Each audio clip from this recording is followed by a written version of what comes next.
vorticity to generate the zonal flow. Okay, so you have two processes going hand in hand. It's interesting, the awareness of this as an equal player with that only came in the last, 10 or 15 years or so. What do you mean by relax the system? Excuse me? You said relax the system. Well, this is the drive. I mean, it's, in other words, when this thing has instabilities, right? Ah, So that means there has to, when you have instabilities, you mean the system is relaxing. In other words, there's there's a flux out. So unless you keep putting in particles, right, that would mean the system would relax till all the modes went stable. Okay? ah. All right? So that's the thing that allows the system to relax. The generation of zonal flow is not by instability. Well, the thing is, what is by turbulence, though? I mean, where the instability produces the turbulence that makes the zonal flow. So indirectly, it is by instability. So you can also say it's relaxation. Yeah, well, it's interesting. Yes, you could say it's relaxation. It's, in other words, it forms a large-scale structure. Exactly. Both do. Right. One form, in terms of zoology of things, the particle flux forms what we might ultimately forms what we call avalanches. Okay, and the vorticity flux forms the zonal flows. Okay. I mean, these are the two critical things that we want to talk about. All right, any other questions about these? All right, so let me immediately show something else.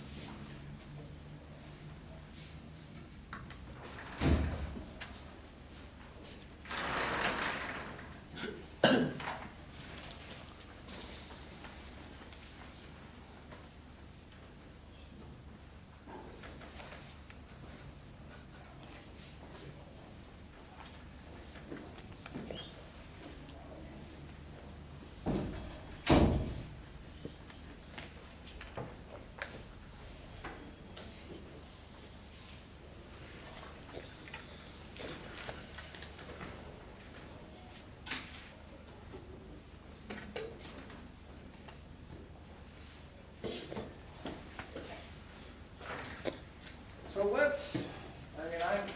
until I bring it back, I'm not going to worry about viscosity and diffusion here, just to make my life a little bit easier.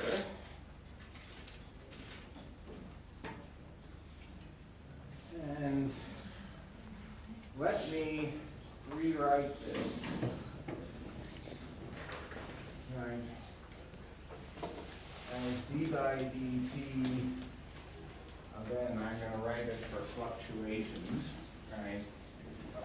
And then I'm going to write this as d star d by dy of phi. I'm going to do that. Is equal, this should be n naught, is equal to minus del parallel squared of phi minus n tilde over n naught, right? So we have that, and then we have our other friend d by dt of, this I should write as a total, I'm sorry. And this I should write as a total, d by dt of rho s squared del squared phi. And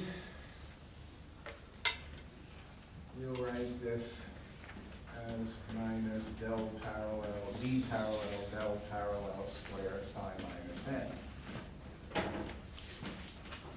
Now there is a critical dimensionless parameter in this system related to the parallel dynamics. And the critical dimensionless parameter is basically k parallel squared d parallel over omega. You notice that is the ratio. Del parallel is k parallel squared. This is a typical fluctuation length scale. This thing, basically the time for parallel diffusion versus the time to go have one wave period. Right?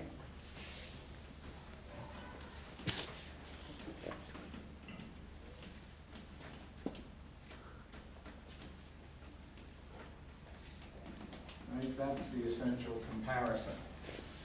What do you think is the case when k parallel squared d parallel over omega is much bigger than 1?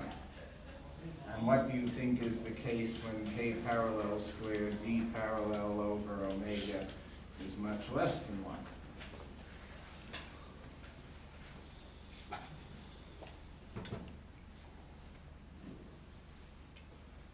Well, when this is big, it says phi is very tightly tied to n, right?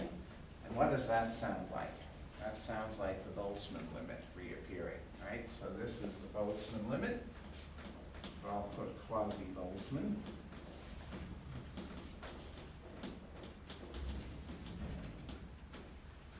This limit is kind of headed toward kind of a weak coupling, right?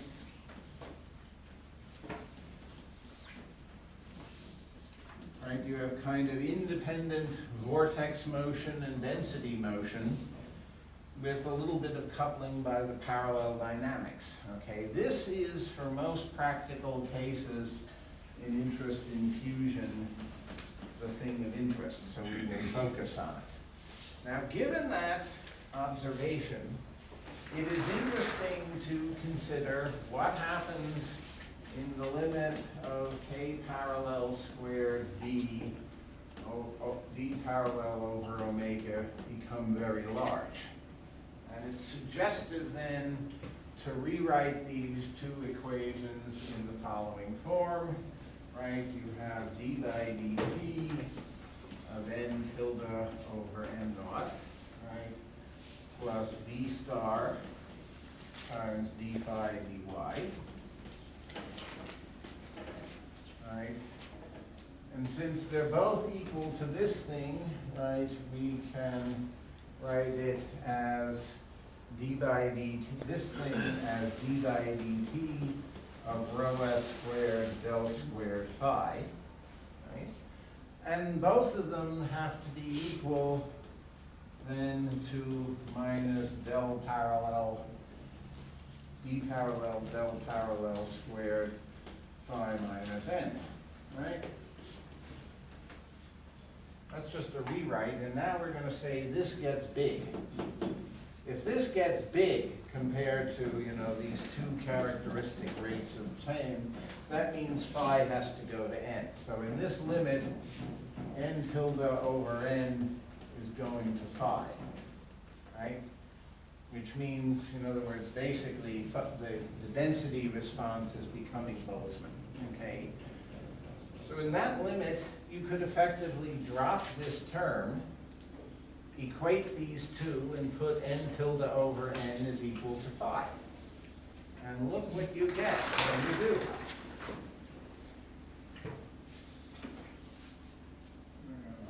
Over here.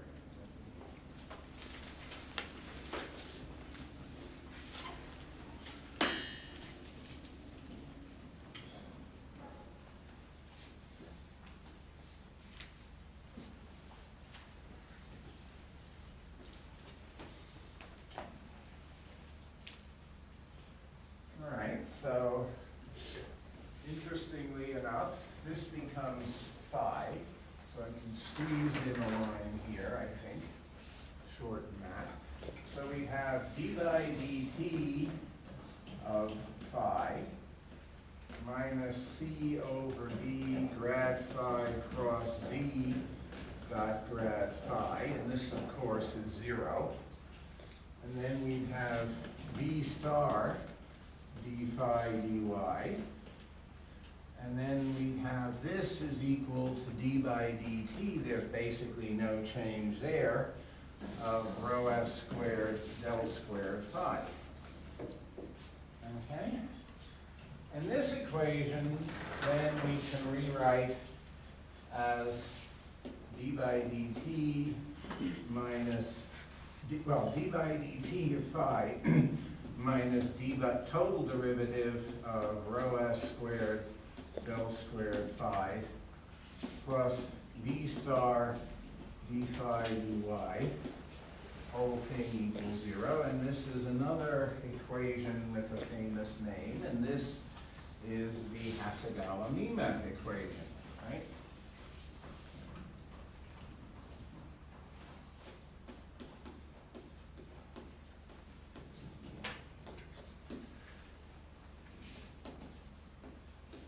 And you notice this, I think, is a good demonstration of my comment that the more fundamental system is the Hasegawa-Wakatani system. This is basically the k parallel squared d parallel over omega go to infinity limit of the other two, right?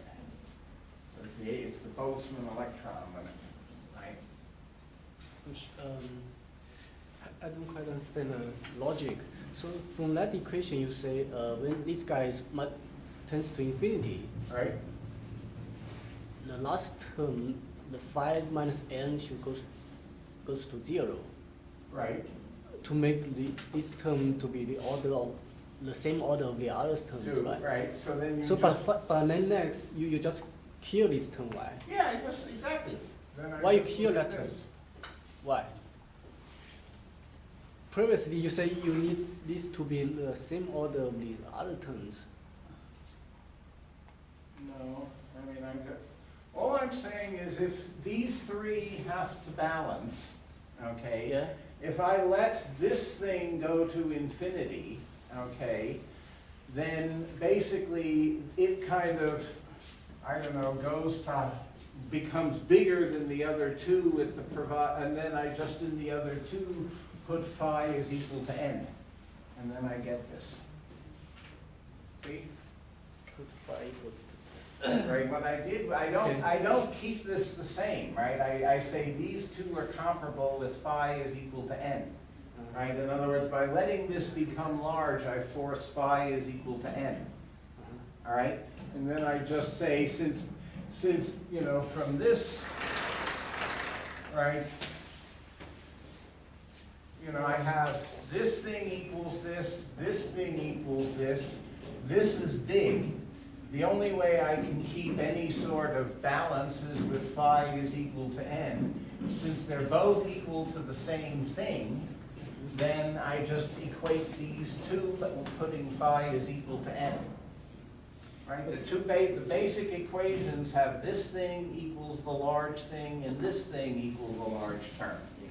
Okay? But it seems possible that when phi is close to n, Right?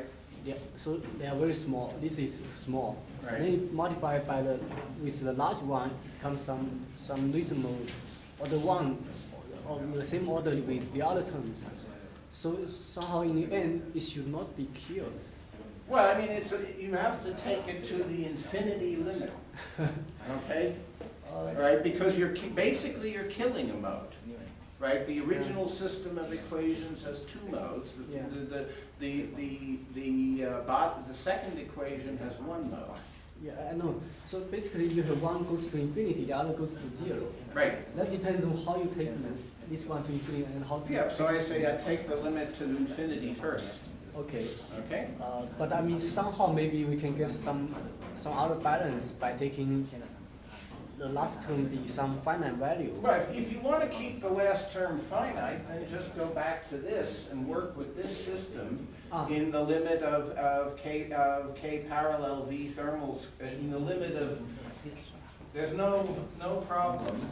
K parallel squared, d parallel bigger than omega, but not go to infinity, okay? And you'll get exactly what you want. But what I mean is that goes to infinity is fine, but this one goes to 0, and then they somehow get some finite value instead of go to 0 or infinity. No, I mean, they balance at a level beneath infinity is what's happening. Okay. Okay, if you want to keep the thing finite, then go ahead and work with the Hasegawa-Wakatani equations. Okay, what I'm saying is if you take the limit of this large, very large, infinitely large, you'll be driven to the Hasegawa-Mima equation.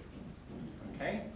It seems there's some subtleties in taking the limit. I think the only subtlety is taking d parallel, taking this to infinity first is the only subtlety.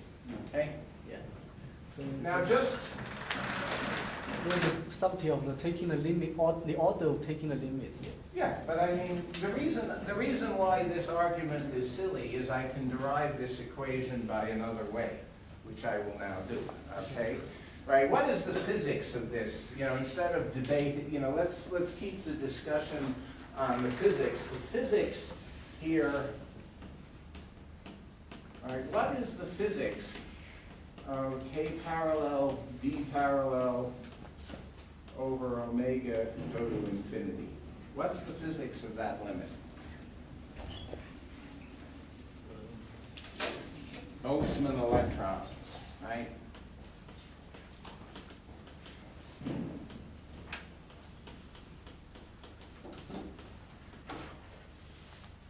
Right? So, another way to describe this is to simply write down derive this is simply write down the ion continuity equation. So you have dni dt plus the divergence of ni vi equals 0, right? And you have by quasi-neutrality ni over n naught is equal to e phi over t, which is equal to phi, right?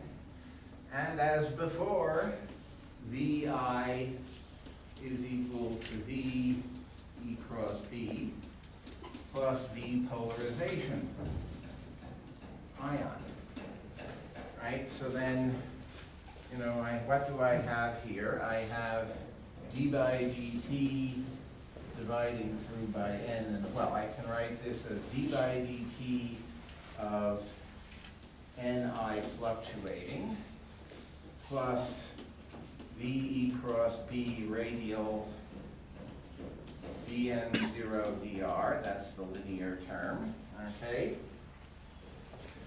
And then I would have n naught, and then I would have divergence of ve cross b, and that's 0. And then I would have divergence of v polarization, and that's equal, and that whole thing goes through. So this balances. So then, you know, rewriting this thing, we can write as e phi over t. This thing we can write as the electric. This is just the electric field, E cross B direction of density. So in normalized variables, we can write this as v star d phi dy. And it should not be surprising then from regrouping everything else that this whole thing then becomes minus rho s squared d by dt of del squared phi. And that then leads us to another one of these, and I'm running out of black. I guess I can use this board. Another one of these, you know, equations, just rederived another way.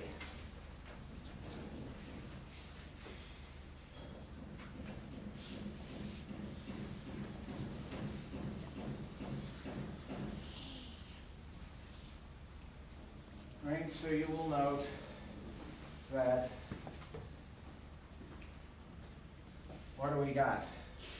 This is d by dt of phi, this thing bringing to the other side is minus d by dt of rho s squared del squared phi, right? And the gradient term is d star d phi dy. Whole thing equals 0, right? And this is, once again, our Hasegawa-Mima equation, right? Right, so I think that should answer your question about the order of limits. The order of limits is take Boltzmann electrons first.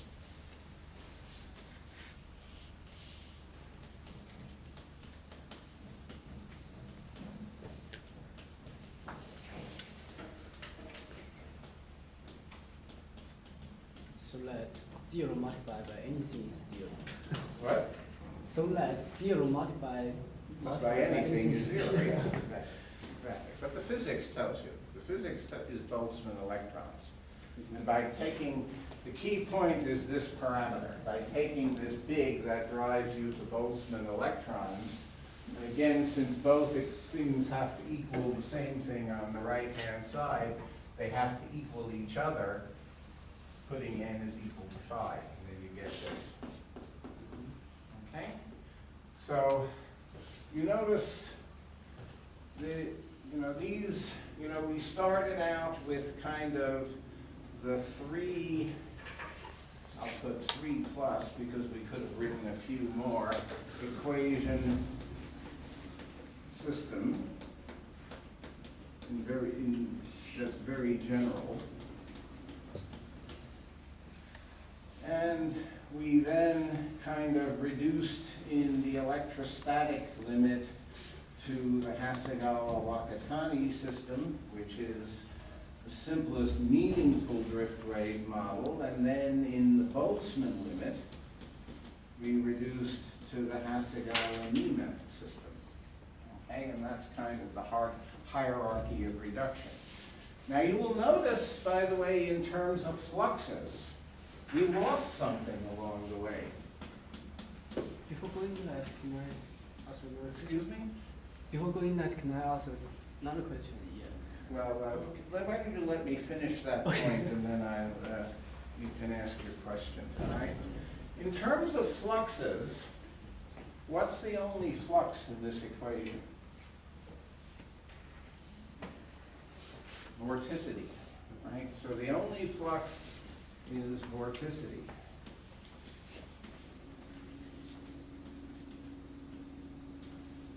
Right. In particular, there is no particle flux. Right? This thing went away. Okay? So that means there is no transport of density or particles in this system, which means really you cannot have a drift instability in the Hasegawa-Mima system. You can have a drift wave. If you have an external forcing and all that, you could force the system and produce zonal flows, but you do not transport particles. And the reason why is very simple, and this exposes something very important, which we'll talk about after the break, is, what is the particle flux? Okay, well, we could write the particle flux, N, as our friend Zhu here has been reminding me, you can write as the Boltzmann piece plus something else. So we can write this as, VR times phi plus some piece H, right? In the limit of K parallel D squared D parallel over omega large, this is dropped, okay? So you'll note that this is just bracket VR phi. Anybody see a problem there? It's 0 automatically. I mean, this bracket would be an average over y, or average over theta, so this would be something like, an average theta 1 over r d by d theta of phi times phi, which I could then write as a d by d theta of phi square and just integrate over theta and get 0. The point is that the point is that Boltzmann electrons, basically prohibit transport of particles. Put another way, the phase between Vr and n, where n is equal to phi, is purely imaginary, right? We're interested in the real part of this, and this is I k theta phi, and this is phi. So you have a purely imaginary particle flux, so the real part is 0.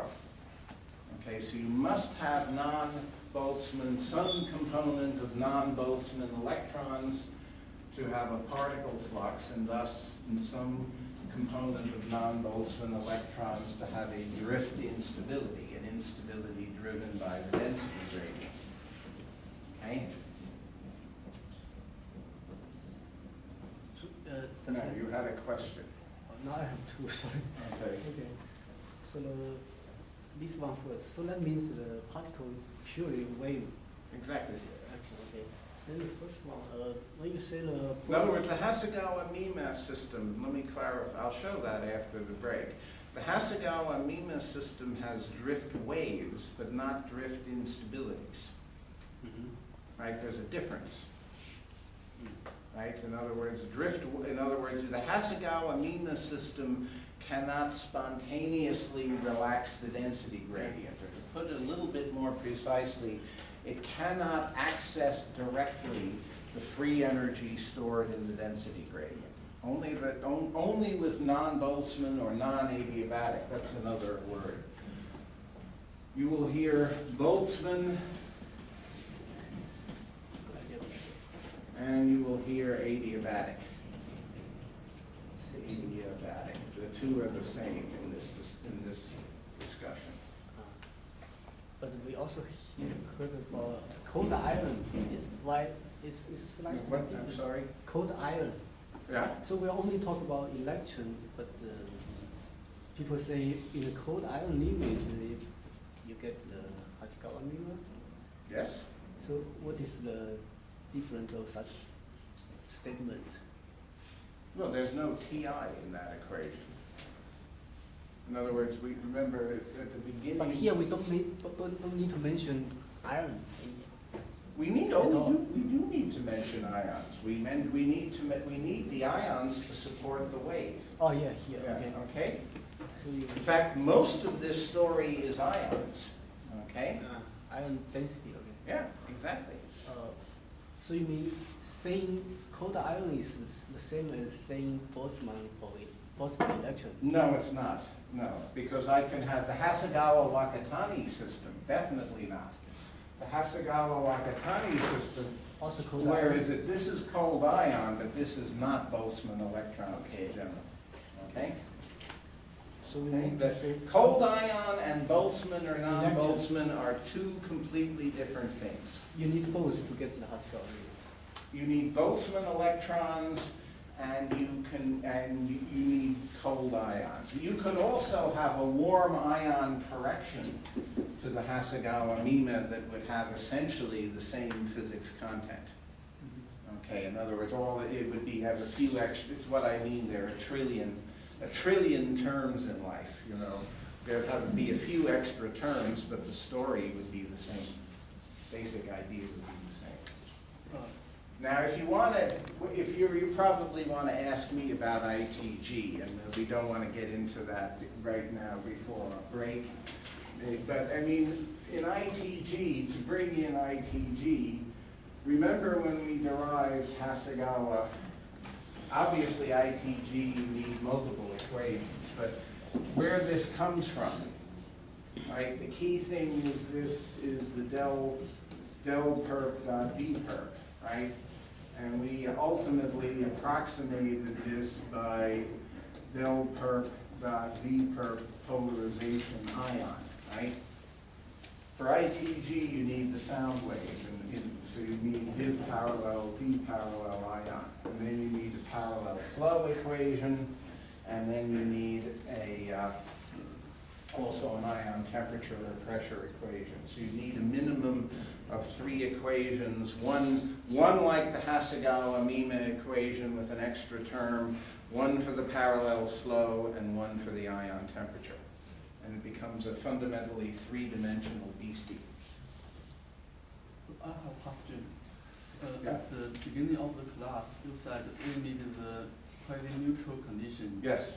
to derive the current, the first equation. Right. But if here we have Boltzmann electrons, so what about the ions? Well, all that means is the ion density, Ni, right, over N, has to be equal to E phi over T, which is the Boltzmann electrons. So we used it here. Right? That's how we derived this equation, right? If So you were you to mean in these equations, both ions and electrons are idempotent? No, then the ions are not, no. It just says the two, it doesn't mean they're both adiabatic. No. It means they have to equal, right? The two have very different behavior, okay? In other words, what Boltzmann equations mean, Temperature what the here is Boltzmann electron relation temperature. means, okay, is, important point, is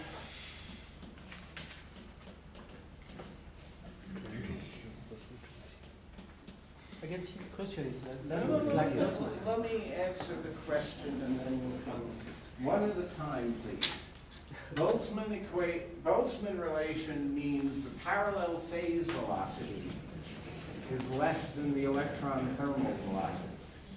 Okay, that's what the Boltzmann relation means. However, the ions are fluid, right? They're bigger than the thermal ion, okay? Okay, so what it says is the ion response has to equal the electron response being Boltzmann. But that does not mean the ion response is Boltzmann itself. Okay? Because the temperature there is TE. Yes. So that, I guess that is his question, yeah. Well, really, actually, this is the fundamental point. Ah, yeah, this is Sorry, physics, this is yeah. the fundamental point. Okay? Because you could have a case, you could have a case with, with TI less than TE and all, and you could have a finite temperature corrections, and you could write this as TI and all, but you could get into this mess. But if you keep this in mind, it's really not the temperature, it's the mass. See what I mean? In other words, this is order 1 over square root of MI, this is order 1 over square root of ME. So you need, unless the temperature ratio is unphysically large, right, you're not going to beat that inequality. Okay? So it says the two species are behaving very differently. Okay? Right, so one is basically forming a 2-dimensional convection cell across the field, that's the ions, and one is kind of zipping along the field in a kind of Boltzmann or near Boltzmann response, and that's the electrons, and the equilibration of the two is what defines the drift wave. Okay? That's the essence of the thing. Let me remind you on this subject, does this thing look like anything that's familiar to you? Let me, just on that thought, little homework problem. You guys all did in basic plasma, the ion acoustic wave? Did you do the kinetic theory of the ion acoustic wave? Current-driven ion acoustic instability, kinetic theory of the ion acoustic wave. Have you been through that? Heard about these names. What? Heard about these names. All right, well, let me give you a little homework then. Derive from kinetic theory, the ion acoustic wave, or current-driven ion acoustic instability.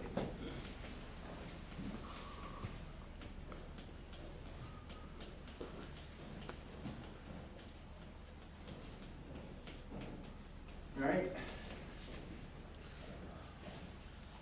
And you realize there, you would write the electrons, because that has the same ordering as this, right?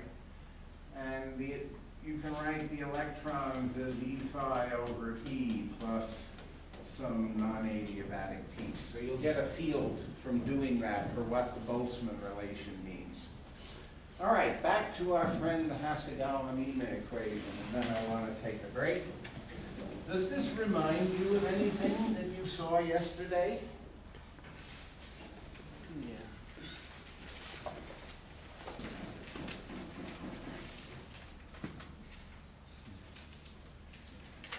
Right, this, remember our quasi-geostrophic equation.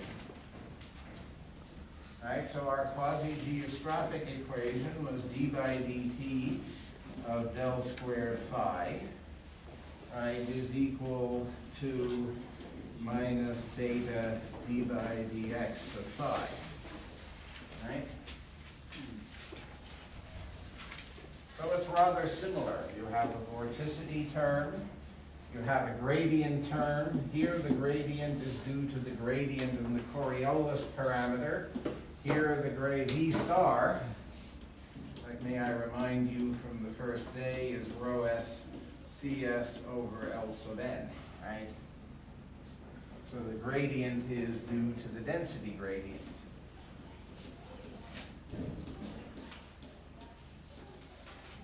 Okay. The only difference is this. Why is this thing here and why is there no counterpart of this here? Where does this term come from in the Hasegawa-Mine equation?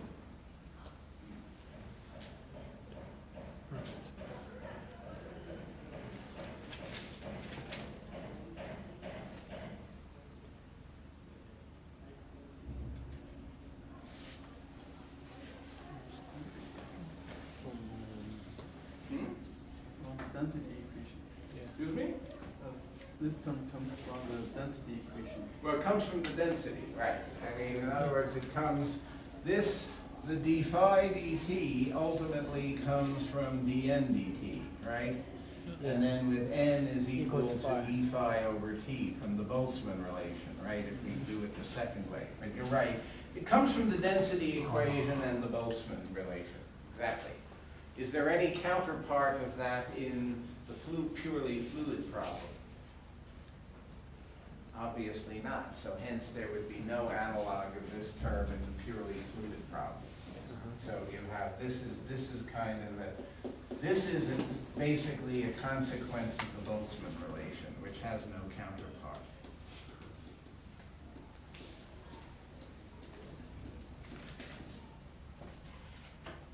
Other than that, though, there is a great deal of similarity between the two equations, right? And, Ralph, as long as I started on this, let me finish it, and then we'll have a break. I'm getting tired.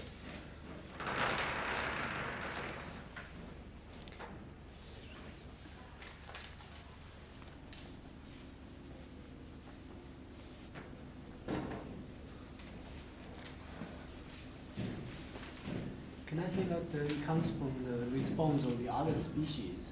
But in fluid behavior, we can say The other species are the electrons. The thing that Yeah. supports the two-dimensional motion is the ions. Yeah. Yeah.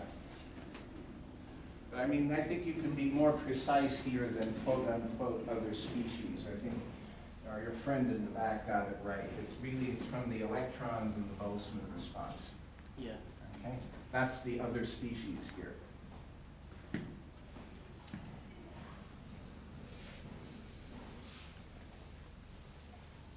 And as you were saying, they are so similar, so which means this response of the other species dynamically not important. Well, it is, no, that's not true. It's important for some things and not important for others. For total flow, it's not. Well, but that equation is not correct for zonal flow, Ah, right? Because I mean, it's getting off track, but I mean, for zonal flow, you would not use Boltzmann relation. Zonal flow is n equals m equals 0, so k parallel equals 0. So our beloved thing that I just erased, you know, omega over k parallel v thermal electron, v thermal ion is not true for zonal flow, okay? Why don't you, because keep it. k parallel is 0. But anyway, keep that for Friday. We'll have all the fun on that subject Friday. Let's stick with today, all right? So, oh, and by the way, just historically, read the paper of Sakdeo, Shapiro, and Shevchenko. They had all this figured out in 1978. It's interesting. Anyway, back to the question of the similarity of these two things. Both of these things have the form of a conserved potential vorticity, right? Sort of the inviscid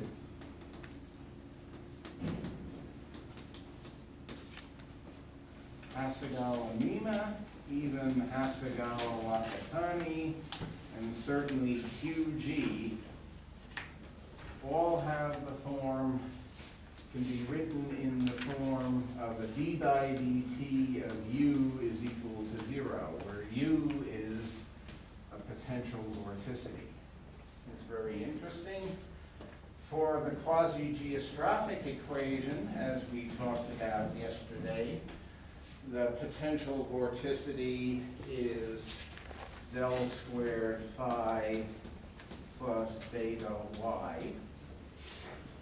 For the Hasegawa-Mima equation, the potential vorticity is effectively phi minus rho s squared del squared phi plus log of n naught of r. And I'll leave it to you as an exercise to show that for the Hasegawa-Wakatani equation, the conserved potential vorticity is n, that's total n, minus rho s squared del squared phi. Okay, this is equal to u.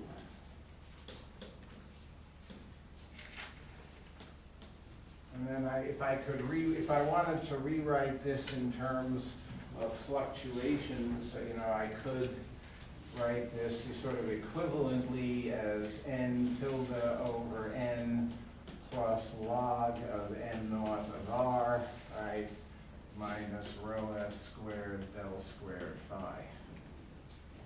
Basically the same thing. These are the conserved potential vorticity. So I can write all three things as a conserved potential vorticity.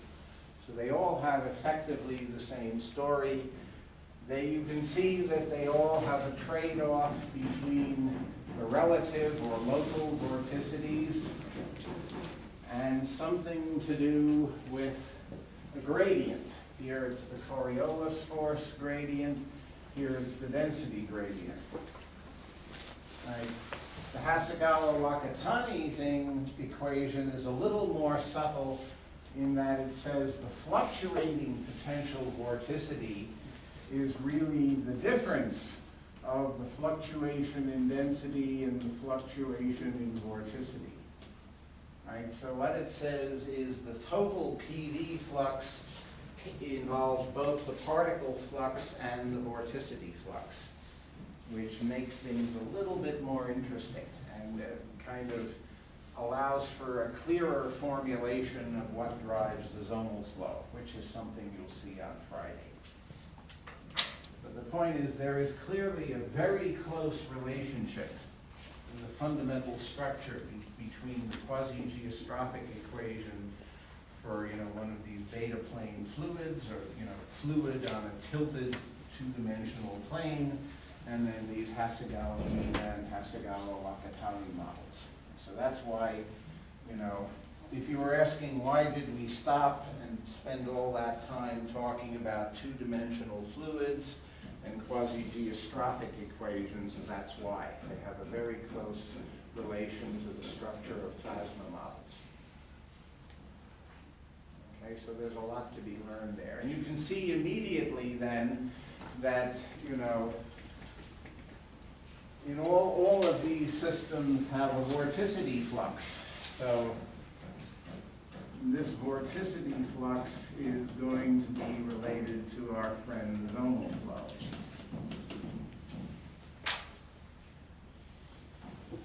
Okay? So what I want to do after we take a break is I want to talk about a little bit about the physics of the Hasegawa-Wakatani system, and kind of not just write the equations, but kind of talk about what's going on, what a drift wave instability is, look at how you make a quasi-linear estimate of the flux, et cetera, et cetera. This is the basic story on the equations. Can you remind when the gradient of density becomes logarithmic? When the gradient of density becomes logarithmic? In this one? You say it's N. Notice I wrote N and not N tilde. no, the logarithmic of n. Excuse me? This? Yeah. Because V star is one, it's just a clever rewrite. It's 1 over N dN dr. So when I take V radial, d by d radial I see. log, I get d radial over n naught dN dr, and that then I can rewrite as V radial with some other factors. Well, not V radial, I can write this as dy phi with other factors of V star. Yeah. Okay,